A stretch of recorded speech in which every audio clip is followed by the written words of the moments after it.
Olá, me chamo Andy, sou bolsista do PET de Ciências Sociais da Universidade Federal do Ceará e esse é mais um episódio da nossa série de podcasts para a prova escrita do mestrado em Sociologia da UFC.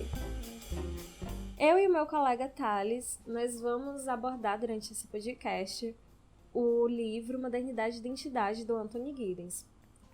Ele teve sua primeira publicação em 1910 e o Giddens ele já possui uma trajetória de pesquisa que é marcada pelo estudo da relação entre agência e estrutura. A gente pode observar isso em outras obras, como a Constituição da Sociedade, por exemplo, que ele deixa bem explícito os fundamentos da relação entre agência e estrutura.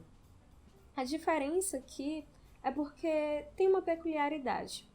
A estrutura da qual a gente aborda são as instituições modernas, ou seja, ele vai tentar buscar uma relação entre o eu, os problemas pessoais, as angústias, os anseios, ansiedades e crises existenciais relacionados com o panorama social da modernidade.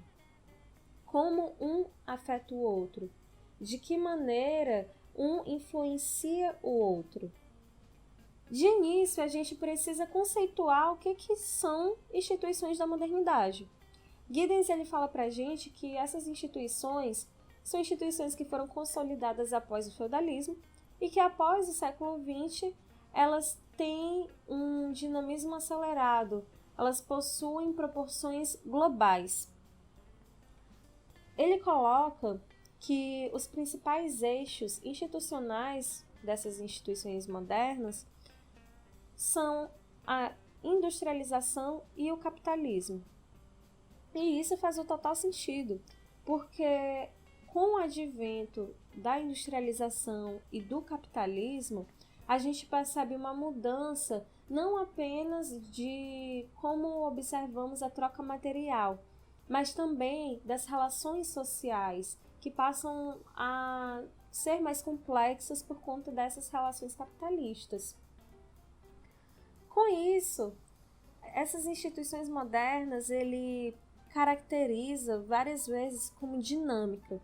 Só que esse dinamismo pode ser baseado em 3 pilares fundamentais. A separação de tempo e espaço, que casa muito bem com o que eu acabei de dizer em relação à industrialização e capitalismo, porque com a ascensão dessa fase, com a ascensão de relógios que eram instalados em fábricas de sinos, acabou ocorrendo uma separação de tempo e espaço em que o tempo e espaço não é mais assimilado com a tradição, com a agricultura familiar, mas sim com o tempo da fábrica, com o local de trabalho, com a cidade. Então se tornou algo muito mais consolidado por conta desse contexto industrial capitalista. O segundo pilar é o desencaixe das instituições sociais. Tem como elementos as fichas simbólicas, por exemplo, o dinheiro. O dinheiro ele tem um valor simbólico tanto aqui no Brasil quanto em qualquer outro país. Qualquer que seja a moeda, eu sei que aquela moeda tem um valor de troca e por isso ele utiliza isso, né? Esse exemplo das fichas simbólicas, assim como do sistema especializado. O sistema especializado a gente pode ter como exemplo conhecimentos que são especializados tanto aqui quanto lá fora também. Por exemplo, você pega uma gripe aqui no Brasil, eu tomo remédios que provavelmente teriam quase a mesma composição dos que eu teria que tomar na Europa, por exemplo. Tudo isso, principalmente esses 2 pilares, eles abrem a porta para uma discussão muito importante que ele aborda durante todo o livro, que é a relação dialética entre as instituições modernas e a globalização. Porque a partir do momento que as instituições sociais vão se desgarrando de amarras tradicionais, elas começam a se envolver na globalização, em uma interconexão. E a gente percebe isso muito bem quando a gente fala da separação de tempo e espaço e principalmente do desencaixe das instituições sociais. Por último, né, o terceiro pilar do dinamismo dessa modernidade, a gente tem a reflexividade da modernidade. O que é essa reflexividade? Gente, a partir do momento em que as tradições vão sendo deixadas de lado, o homem ele acaba sendo lançado em um meio em que pode ter outras potencialidades desenvolvidas. Ele pode tomar outros cursos de ação. Ações essas que não são mais pré-estabelecidas ou determinadas ou tidas como o certo a se fazer. Ele agora decide outros rumos. Ou seja, isso traz uma ação reflexiva às ações do cotidiano do homem. E isso é extremamente crucial nessa obra, porque ele repete isso diversas vezes. A presença reflexiva no cotidiano, como essa reflexividade atua na estrutura, a influencia e a reflexividade volta para a gente. É uma ideia que vai se prolongar durante quase todo o texto. Nisso, a gente acaba trazendo para a questão assim, principal desse capítulo e que ele vai aprofundar cada vez mais nos capítulos seguintes. Ele acredita que quem vive na modernidade, todos que vivem na modernidade, são afetados pelos sistemas abstratos, né? Que são os sistemas especializados. Ou seja, todos que vivem na modernidade são afetados e são transformadores da mesma. Acontece que, a partir do momento, como eu havia falado anteriormente, a gente se desgarra das tradições, dos hábitos, dos costumes, de um caminho que até então era predestinado, de comportamentos que até então eram predestinados por conta de hábitos. O homem, ele se lança em uma atitude reflexiva, uma ação reflexiva, ele acaba sendo mais calculista e com isso vai tendo uma nova construção do eu. O que antes era caracterizado por uma identidade com amarras tradicionais, com amarras naquela comunidade de saber passado de gerações e gerações, agora nós buscamos uma nova identidade do eu. A gente se busca, a gente é lançado nesse meio, bombardeado de informações constantemente, porque há uma relação entre a mídia e a modernidade. A mídia, ela atua como um escape, inclusive, daquele tempo e espaço que até então foi estabelecido. Isso acontece, por exemplo, quando a gente trata com muita familiaridade notícias que ocorrem do outro lado do mundo.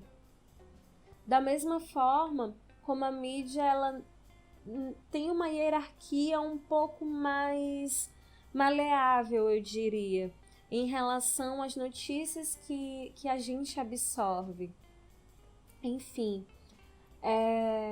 ele traz aqui principalmente essa questão de como a mídia, e principalmente a mídia, mas outros meios, nos bombardeiam de informações em um local, um ambiente em que eu não tenho nada pré-definido, eu não tenho comportamentos estabelecidos e eu vou construir uma nova identidade. Claro que isso gera um anseio, isso pode gerar angústias, porque chega um momento em que você se faz aquele questionamento, por exemplo, o que eu vou fazer da minha vida? Até um tempo atrás, essa pergunta poderia ser respondida de acordo com uma tradição. Mas agora, essa tradição, ela não está mais existente na minha identidade. Eu estou lançada a descobrir novas potencialidades. E é esse paradigma que Giddens se agarra. Esse paradoxo, na verdade, né? E, ao mesmo tempo que essa nova modernidade é assustadora, nos traz anseios, angústia, crises existenciais por uma nova construção identitária, ela também te proporciona novas possibilidades, novas possibilidades de conhecimentos de si mesmo, né? A alta modernidade, ela é caracterizada pelo ceticismo geral, somando a crença e a razão.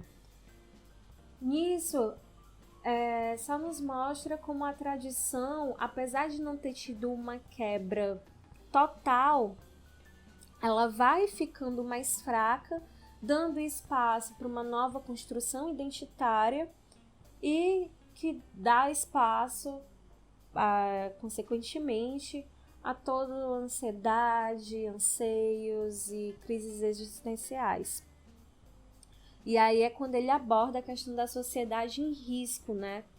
Que é uma sociedade que possui uma postura calculista, porque está constantemente tendo que verificar o que vai ser certo, o que vai ser errado, qual o melhor caminho a tomar, e que tem riscos que não é sempre que tem como ser estabelecidos e calculados, mas que apesar de tudo isso, nós temos a possibilidade de mudar, de inovar, de revisar comportamentos e hábitos que até então eram aceitos como natural e não como escolhas nossas. Enfim, gente, o Thales agora vai falar um pouco do segundo capítulo do livro e eu espero que vocês tenham entendido até aqui. Oi, gente, me chamo Thales e sou bolsista do PET de Ciências Sociais da Universidade Federal do Ceará. E esta é a continuação do texto Modernidade e Identidade de Anthony Giddens, capítulo 2. O título, O Eu, Segurança Ontológica e Ansiedade Existencial, evidencia bem os temas que serão discutidos no capítulo, em que o autor discorre acerca do desenvolvimento do ser humano, levando em considerações a sua noção de eu, os seus desdobramentos e as seguranças promovidas através das ações cotidianas contra as ansiedades existenciais. O autor destaca a primeira infância como o momento em que o ser humano gera sua confiança e segurança no mundo em que vive. Para isso, Giddens elabora conceitos para tornar nítidas as problemáticas que perpassam a formação da autoconsciência, da identidade, da noção do não-eu e da realidade como um todo. Então, partindo das discussões acerca da vida cotidiana, o autor elenca pensamentos de diferentes escritores e escritoras, tanto da filosofia como da psicologia, exemplificando as formas distintas de consciência do sujeito. Já que para o autor, a autoidentidade que se expressa num discurso é diferente da praticada pelo indivíduo. Além disso, ele também vai estar elaborando o seu pensamento em cima dessas demais perspectivas dos campos citados. A respeito da conceituação acerca da autoidentidade, o autor vai afirmar que, quando perguntado a respeito de si, o humano fará uma interpretação de si mesmo que difere de quem ele realmente é na prática, sendo necessário para isso que o sujeito tenha uma segurança ontológica, que é um conceito desenvolvido por Giddens para explicar como é possível viver sem que se esteja paralisado pelas incertezas promovidas pela ansiedade existencial, inerente a todo ser capaz de possuir pensamento reflexivo, que também é um outro conceito que ele vai estar destacando e elaborando, né? E discutindo durante os momentos em que ele vai aprofundando as discussões no texto. Para o Giddens, essa segurança é mantida por meio de um ambiente de quase que de faz de conta que sustenta a fé na coerência da vida cotidiana. Porém, ele afirma que esses processos só são possibilitados a partir da existência de uma confiança básica, que começa a ser gerada a partir da consciência da existência de um cuidador nos primeiros dias de vida do sujeito, indo até a sua primeira infância. Ou seja, essa fé na coerência da vida cotidiana só pode ser estabelecida a partir dessa formação da consciência básica, né?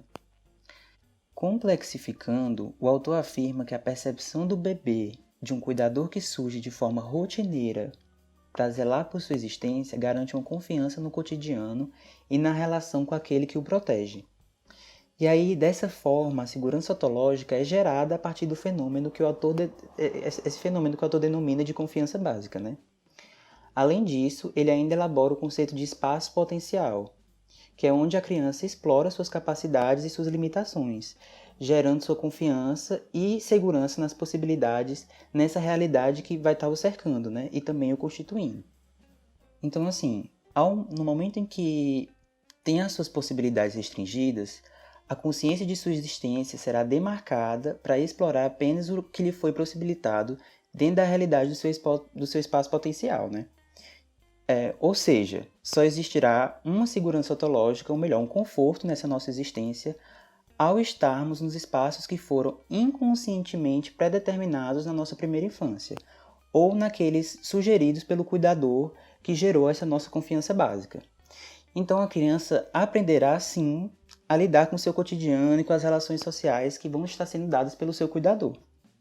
O Giddens vai afirmar ainda que a confiança básica é geradora de uma autoidentidade a partir das relações com os outros, surgindo no espaço potencial nos momentos em que a criança interage com esse cuidador, né, com esse primeiro cuidador.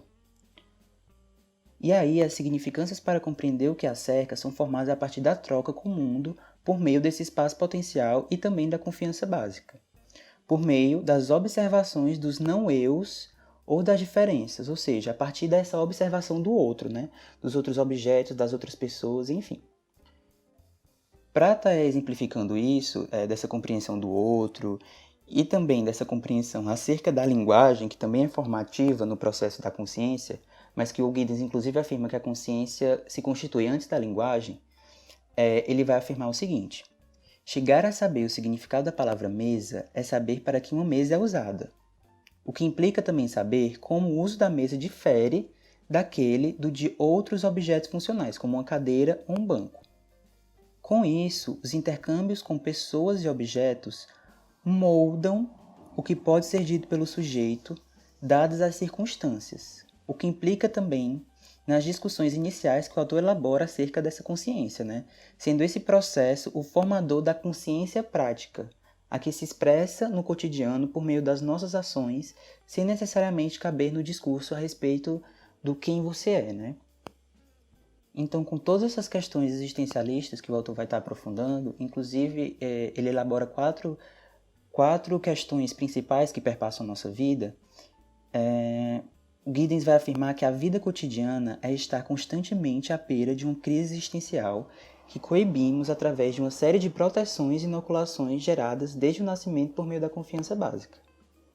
Então, assim, de uma forma geral, o texto se dispõe a discutir de uma forma bem complexa uma das dialéticas clássicas que surgem na modernidade, né? Que é essa questão da dualidade entre o eu e o outro, em que um vai formando o outro e assim também vai formando essa rede de interações sociais que ele não destaca muito, né? Já que ele tem o foco principal no desenvolvimento do sujeito nas primeiras fases de sua vida, quando se relaciona com as primeiras pessoas e esses objetos que vão compor tanto o seu cotidiano, quanto sua vida, quanto também a ele mesmo, né?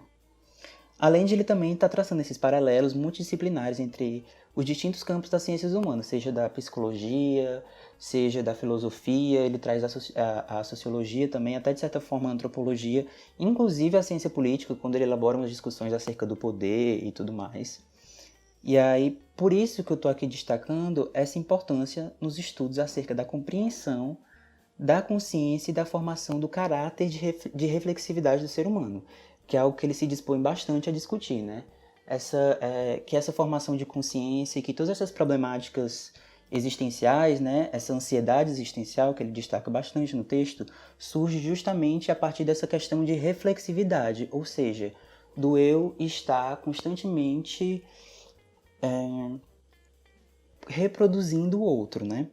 E aí ele vai estar elaborando que essa reprodução parte justamente desse primeiro cuidador, que eu destaquei anteriormente, e assim por diante. Tem alguns pontos que eu senti um pouco de falta no texto que partem justamente dessa questão de como todo esse processo começou no processo de produção de reflexividade da humanidade, né? Que eu acho que, mesmo não sendo o foco principal do texto, seria interessante a gente tentar descobrir e entender um pouquinho. Então, assim, por fim, já tendo trazido a parte central do texto e os principais conceitos que o autor elabora, eu vou levantar para vocês alguns pontos de compreensão importantes para a gente focar ao longo dessa leitura, né? E pensarmos também no seu uso para as discussões das problemáticas da contemporaneidade, que são compreender os processos de aprendizagem conscientes que constituem as subjetividades e a autopercepção das potencialidades do eu, que eu falando meio assim parece ter uma coisa mais complexa, mas na verdade isso quer dizer que desde assim da primeira infância a gente está constantemente aprendendo, mesmo que de forma inconsciente. e que aí todas essas coisas que a gente aprende, que a gente absorve, a gente vai levando essa para nossa subjetividade, para a formação do nosso eu. E aí tudo isso vai meio que levando às nossas potencialidades, ou seja, vai transformando o que a gente sente que a gente pode fazer ou deixar de fazer. E aí é uma complexidade muito interessante que ele traz no texto, que faz com que, inclusive, a gente reflita sobre as questões de surgimento dessas ansiedades existenciais ou de outras formas de inseguranças e medos, que, inclusive, também é uma discussão que o autor vai estar elaborando no texto, nessa diferença entre ansiedade e medo. Outro ponto é atentar-se às problemáticas que perpassam a formação da identidade e da noção do outro na modernidade, que é algo bem característico desse período moderno, né? Em que tanto a formação do eu quanto a formação da noção do outro é algo que está cheio de conturbações e problemáticas que, como o autor vai estar afirmando, surgem realmente desde que a vida é concebida. E a última, e assim, foi algo que principalmente mais me marcou no texto, é a gente observar a formação das desigualdades a partir dos primeiros momentos de vida, desde o início dessa concepção, né, do ser acerca de suas próprias ontologias e capacidades. Então, assim, é estar observando que desde o momento em que, em determinados contextos, uma pessoa é concebida, que aquele sujeito está sendo formado, tem uma série de desigualdades que vão estar perpassando a vida daquele sujeito e a vida de um outro sujeito. Então, é para a gente perceber que desde a primeira infância, desde o momento da concepção, das formas como a gente vai interagindo com a criança, que a gente vai interagindo com o bebê, tem diferenças sendo formadas, tem questões subjetivas sendo discutidas. E além de serem discutidas, também sendo criadas ali naquele sujeito que está se formando, né? E é isso, gente. Vou estar aqui agradecendo a todos que ouviram e lembrar que esse episódio serve apenas como um introdutor das discussões elaboradas, assim, de forma mais aprofundada no texto. Por isso, é muito importante que vocês não deixem de ler a obra e também de tirar as dúvidas nos espaços que vão estar sendo disponibilizados para as nossas discussões, né? O PET de Ciências Sociais agradece demais a sua participação. Muito obrigado e até logo, tá? Tchau!